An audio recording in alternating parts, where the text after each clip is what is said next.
முல்லை பெரியாறுல தண்ணி தெரியல, அது உங்க கண்ணுக்கு தெரியல.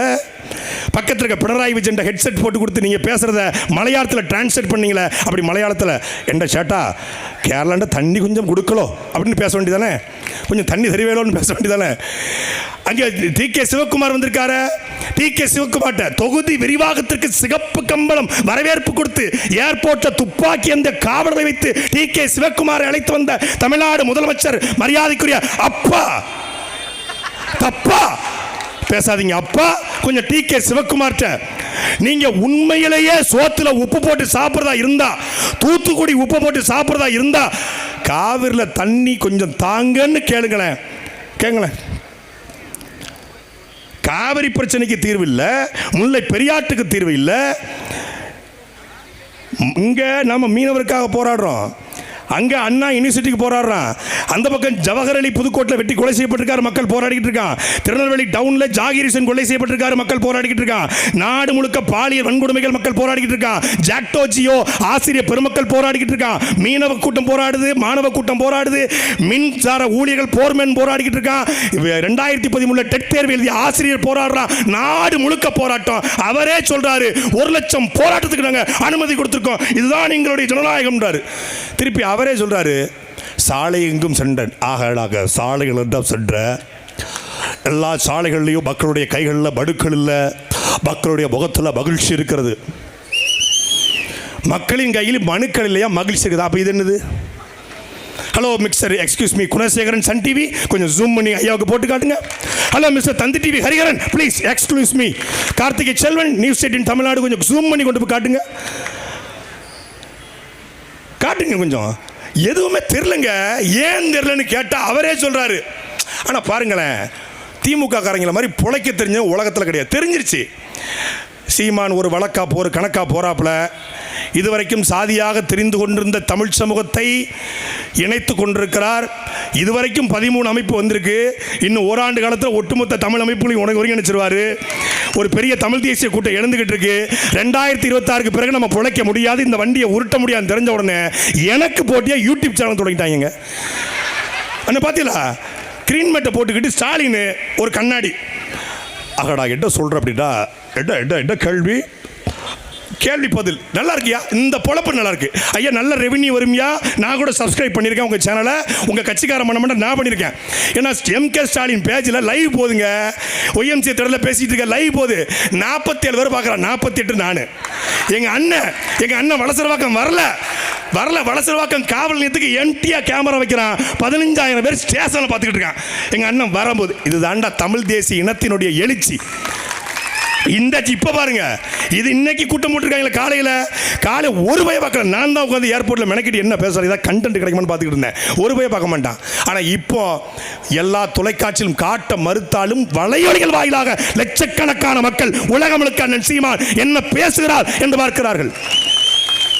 ஒரு முக்கியமான பிரச்சனை, ஆண்டு ஒன்றுக்கு 7,000 கோடி தமிழ்நாட்டில் இருந்து மட்டும் அந்நிய செலாவணியை ஈட்டி கொடுக்கிற மீனவ சமூகம்.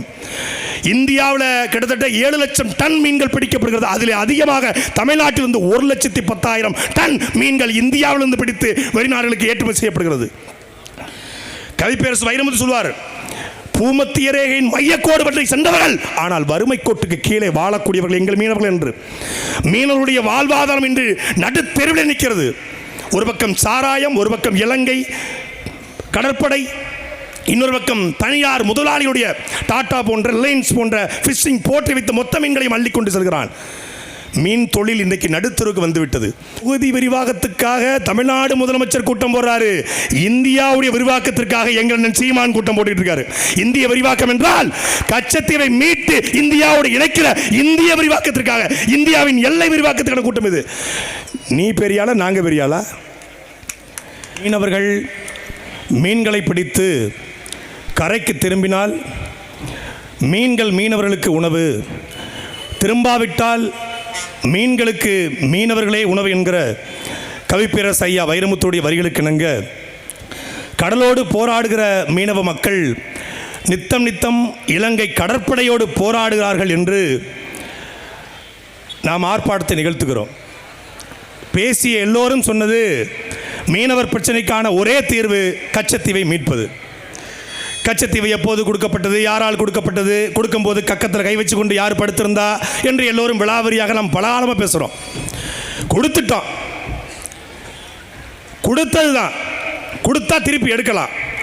1974 கொடுக்கப்பட்டது கிட்டத்தட்ட 50 வருஷம் ஆகுது. இந்த 50 வருஷத்தில் 1974க்கு பிறகு தமிழ்நாட்டில் 13 நாடாளுமன்ற தேர்தல் நடந்திருக்கு. 507 பாராளுமன்ற உறுப்பினர்கள் தேர்ந்தெடுக்கப்பட்டிருக்காங்க. இதே ராமநாதபுரத்திலிருந்து 13 பாராளுமன்ற உறுப்பினர்கள் இந்தியாவுடைய பாராளுமன்றத்தை அலங்கரிச்சிருக்காங்க.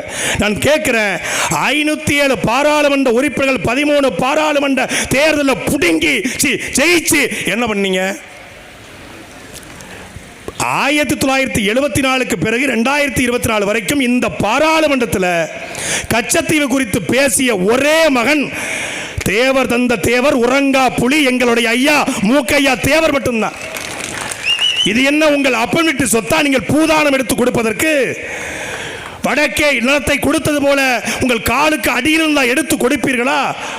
என் பாட்டன் சேதுபதியுடைய நிலத்தை கொடுப்பதற்கு உங்களுக்கு என்ன உரிமை இருக்கிறது என்று முழங்கிய மூக்கையா தேவருக்கு பிறகு வேற எவனும் ஆம்பள பாராளுமன்றத்துக்குள்ள போகல. ஆம்பளன்னா பெண்களை சொல்ல, ஆண்மையுள்ள எவனும் போகல. ஏன்? எந்த ஆண்மை உள்ளவனுக்கும் நம்ம வாக்கு போடல. தம்பி மணிகண்டன் கூட சொன்னாங்க, ஐயா கூட சொன்னாங்க, மீனவர்களுக்காக நாங்கள் பேசியதை விட அண்ணன் சீமான் பேசினாரு. என் மீனவனை தொட்டால் சிங்கள மாணவனை தூக்க வேண்டான்னு பேசிய ஒரே தலைவன் எங்க அண்ணன் சீமான். ஓட்டு போட்டியெல்லாம் திருவற்றியூர்ல, ஓட்டு போட்டியெல்லாம் கடலூர்ல இல்ல, புறக்கணித்தார்கள். மீண்டும் மீண்டும் நான் ஆட்சிக்கு வந்தால் நெய்தல் படை கட்டுவேன் என்று அறிவித்தார். நெய்தல் படலாம் சீமானால கட்ட முடியுமா? அவர் என்ன பெரிய அதிபரா? மனசுல பெரிய ஜனாதிபதி நினைப்பா? கிண்டல். சிங்கள ராணுவம் தலையை சொரியறதுக்கு கையை தூக்குனா கூட நெய்தல் படை சுற்றுமா? எப்படிப்பா சாத்தியம்? அவர் என்ன தனிநாட்டு அதிபரா? நாங்க நெய்தல் படைன்னு சொன்னா சுளுக்குது, நெய்தல் மீட்சி இயக்கம்னு சொன்னா இனிக்குது. உனக்கு வந்தா ரத்தம், எனக்கு வந்தா தக்காளி சட்னி மொமெண்ட். நெய்தல் மீட்சி இயக்கம். எங்கள் அண்ணன் கூட என்ன சொன்னாங்க, தம்பி இந்த நெய்தல் மீட்சி இயக்கம்ன்றாங்க, யார்கிட்ட மீட்க போகிறாங்க? யாரா கொடுத்தது? அவங்க தான் என்ன கொடுத்தது? எதை மீட்க போகிறாங்களா? பவள பாறைகளை, கடல் இருக்கக்கூடிய கடல் சால் உயிரினங்களை. ஏண்டா 800க்கு மேற்பட்ட மீனவன் செத்துருக்கான், அது உங்க கண்ணுக்கு தெரியல.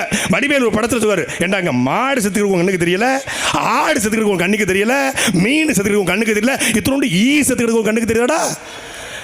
இன்னைக்கு தமிழ்நாட்டுடைய முதலமைச்சர் ஐயா ஸ்டாலின் அவர்கள் தொகுதி மறுசீரமைப்பை கண்டித்து ஃபேர் டீலிமிட்டேஷன் என்று அனைத்து கட்சிகள், அதாவது இந்தியா முழுக்கூடிய 7 மாநில தலைவர்களை அழைத்து கூட்டம் போடுறாங்க. என்பதற்குரிய மக்களே, நேரடியாக 40,000 பேருக்கும் மறைமுகமாக 4 லட்சம் பேருக்கும் வேலை வாய்ப்பை தரக்கூடிய 7,000 கோடி அந்நிய செலாவணியை ஈட்டுக் கொடுக்கக்கூடிய ஒரு தொழிலை இவன் பாதுகாக்க தவறி அந்த தொழிலிருந்து எங்களை அப்புறப்படுத்த நிற்கிறான். அதுக்கு தான் நான் சீமான் சொன்னார், நான் வருவேன். இப்போ முன்னாடி சொன்னாங்க வந்தா செய்வார். 2026 நான் சீமான் வர்றாரு. நெய்தல் படை கட்டுறோம். யாரை வச்சு கட்டுவ? படை பயிற்சி எடுக்காம கட்ட முடியுமா? யார் மீனவனா? யார் மீன் பிடிக்க நினைச்சிருக்காங்க? மீனவனா வலையை போட்டு மீன் பிடிக்கிற மீனவனா? வாழை மீன், மஞ்ச மீன், கெழுந்த மீன், கெளுத்தி மீன், இறால் விற்கிற மீனவனா? இது அன்பிற்குரிய மக்களே, உலகத்திலே முதல் கப்பலை கட்டி கிரேக்கத்திற்கு முத்துக்களையும் பவளங்களையும் ஏற்றுமதி செய்த பாண்டிய மன்னனுடைய வாரிசுகள் எங்கள் மீனவர்கள். அதாவது வணிக கப்பல், உலகத்தின் முதல் போர்ப்படை கப்பல் படையை கட்டிய ராஜேந்திர சோழனுடைய படை தளபதிகள் எங்கள் மீனவர்கள். கடல்ல எந்த இடத்துல என்ன நடக்கும், இந்த நாட்டிலிருந்து அங்க போறதுக்கு இப்ப என்ன ஜிபிஎஸ் கருவி, ஜிபிஆர்எஸ் எல்லாம் வந்துச்சு. இதெல்லாம் வர்றதுக்கு 5000 வருஷத்துக்கு முன்னாடியே இந்த கடலை கட்டாந்தரை போல பயன்படுத்தியவர்கள் எங்கள் மீனவர்கள். அவனுக்கு மரபணுவுக்குள்ளே வீரம் இருக்கு. எப்படி அண்ணன் சீமானுடைய மரபணுக்குள்ள, எங்களுடைய மரபணுக்குள்ள வீரம் இருக்கிறதோ, அப்படி மீனவனுடைய மரபணுவுக்குள்ள வீரம் இருக்கு. மீனவனை தூக்கி கொடுத்தா துப்பாக்கியை தன்னால அவன் சுடுவான். ஏன்னா அது வாழேந்திய கை, வேலேந்திய கை, அதுக்கு துப்பாக்கி எப்படி சுடணும்னு தெரியும். சுட தெரியலையா? சுட சொல்லிக் கொடுக்க ஆட்கள் பத்திரமாக அங்கங்க இருக்காங்க. ஏன்னா AK-74 வரை பயன்படுத்திய கூட்டத்தினுடைய ஆட்கள் நாம. அதனால அதை பத்தி கவலைப்பட தேவையில்லை. மீனவன் தலையில இங்கே இலங்கை சிங்கள ராணுவம் தலையில் பேனை சொறிவதற்கு தலையை கையை தூக்கினால் கூட சுடுவதற்கு உத்தரவக்கூடிய ஒரு தலைவன் வரணும். இளந்தாமரை மாநாடு நடத்தி 54 இன்ச்சு மார்பை காட்டி ஐயா அவர்கள் சொன்னாங்க, குஜராத்திய மீனவர்கள் பாகிஸ்தானுடைய இராணுவத்தால் சுட்டுக் கொலை செய்யப்படுகிறார்கள், தமிழ்நாட்டினுடைய மீனவர்கள் இலங்கை கடற்படையால் சுட்டு கொலை செய்யப்படுகிறார்கள். ஒரு ஆண்மையற்ற காங்கிரஸ் அரசு ஆண்டு கொண்டிருக்கிறது. எப்போ? 2013 திருச்சியில் மாநாடு போட்டு மரியாதைக்குரிய பாரத பிரதமர் 54 இன்ச்சு இப்போ கொஞ்சம் சுருங்கி 33 இன்ச்சா மாறிடுச்சு. நான் வந்தா இலங்கை மீனவர்கள் தமிழ்நாட்டு மீனவர்கள் பாதுகாக்கப்படுவார்கள் என்று சொன்னார். வந்து கிட்டத்தட்ட 11 வருஷமாச்சு. 3வது ஆட்சி அமைச்சிட்டாங்க. என்னாச்சு? இவங்க ஆட்சிக்கு வந்தவரும் சுட்டுக் கொள்றான். ஏன்னா நோக்கம் கிடையாது. அவன் தமிழ் மீனவன் பார்க்குறான், தமிழன்னு பார்க்குறான். இந்திய மீனவனாக எழுதுவதும் கிடையாது, கருதுவதும் கிடையாது. அப்போ அதுக்கு யார் தேவை? ஒரு தமிழன் தேவை. உணர்வோடு இரத்தத்தோடு கலந்த ஒரு தமிழன். அண்ணன் அலங்காரம் சொன்னாங்கல்ல, அண்ணன் சீமான் வந்து பேசுறதை பார்த்துட்டு இது குடும்பம் அப்படின்னு. நாம் தமிழர் கட்சியில் இருக்கக்கூடிய ஒவ்வொருத்தரையும் அண்ணன் தம்பியாக, மாமா மச்சாலாக, அக்கா தங்கச்சியாக பார்க்குற ஒரே தலைவன் அண்ணன் சீமான் மட்டும்தான். நீ எந்த தலைவன் எடுத்துக்கோங்க, எந்த தலைவனையும் அண்ணனு கூப்பிட சொல்லுங்க. ஸ்டாலினை மறுநாளே சீட்டுக்காளி.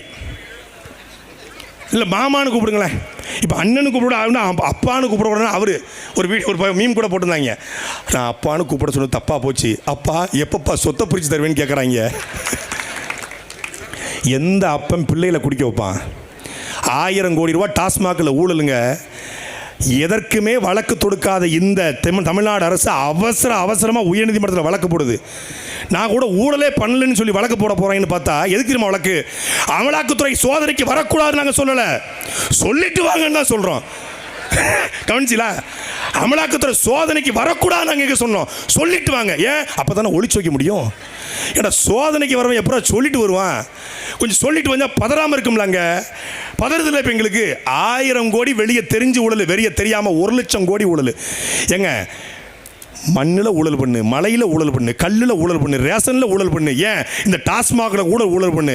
கேடுகட்ட கேவலப்பட்ட ஓங்கோல் கூட்டம் கக்கூஸில் ஊழல் பண்ணிருக்கு. கக்கூஸில் இட திமுக கரவேட்டி கட்டிக்கிட்டு எப்படா கருப்பு சோப்பு காரில் கொடியை போட்டுக்கிட்டு கருணாநிதி படத்தை ஸ்டாலின் படத்தை வச்சு வெக்கம் இல்லாமல் எப்படா திரிய? ராம்நாட்டில் எப்படி திரிய? உங்கள் பொண்டாட்டி பிள்ளைய மூஞ்சில் எப்படா முழிக்கிறிய? கக்கூஸில் இடம் 5 ரூபாய்க்கு கழுவ வேண்டிய கக்கூஸை 600 ரூபாய்க்கு கழுவுன்னு சொல்லி 1000 கோடி. பூ பூ பூ வெக்கமில்ல உனக்கு? கக்கூஸ் நாரி போன ஆட்சி, அதுக்கு 4 ஆண்டே சாட்சிங்கிற மாதிரி ஒரு கேடுகட்ட ஆட்சியை கொடுத்து விட்டு ஆக எந்த கொப்படு வீட்டை குறை சொல்ல முடியாது, புடுங்க முடியாது. வர்றோம்டா, ஒரித்தலமாக வர்றோம். 1 வருஷம் எங்கள் அண்ணன் சீமானுடைய திட்டம் இருக்கு. 1 வருஷ திட்டம். இந்த 1 வருஷம் தமிழ்நாட்டை சுழண்டு அடிச்சு எங்கள் அண்ணன் செல்வகுமார் போல, திருமாறன் போல, எங்களுடைய கரிகால் பாண்டியன் போல பல பேர் வெளியே இருக்காங்க, வர்றாங்க. 50 பேரை நினைக்கிறோம். இது கூட்டணியா மாறுமா? சாதி கட்சிகளை செய்யுமா நினைக்கிறார். வாங்கு ஓசூர்லேருந்து வந்தா கவுடான்னு நீ கேட்ப, அது சாதி வெறி கிடையாது.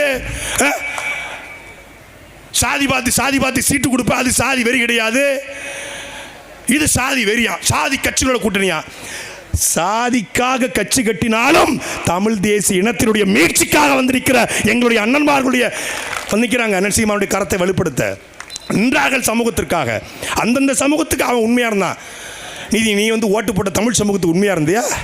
சாதி கட்சி, இவர்களே சாதி கட்சி ஆரம்பித்து சாதி சங்கங்களை ஆரம்பித்து இசைவளால் சங்கத்தில் கருணாநிதி படம் மயிரை புடுங்க வேலை போடுறிய. நாங்கள் சாதி கட்சியோட கூட்டணி வச்சுன்னு சொல்றிய. எதுக்கு போடுற கருணாநிதி படத்தை? தமிழ்நாட்டில் கூடிய 36 அமைச்சர்ல 30 அமைச்சர் பிஏ இசை வேளாளர் மறுக்க முடியுமோனால எப்படி போனாரு? ஏன் ஒரு பிஏல நாடாரில் பிஏ இல்லையா? தேவரில் பர்சனல் செக்ரட்டரி இல்லையா? முத்திரையரில் பர்சனல் செக்ரட்டரி இல்லையா?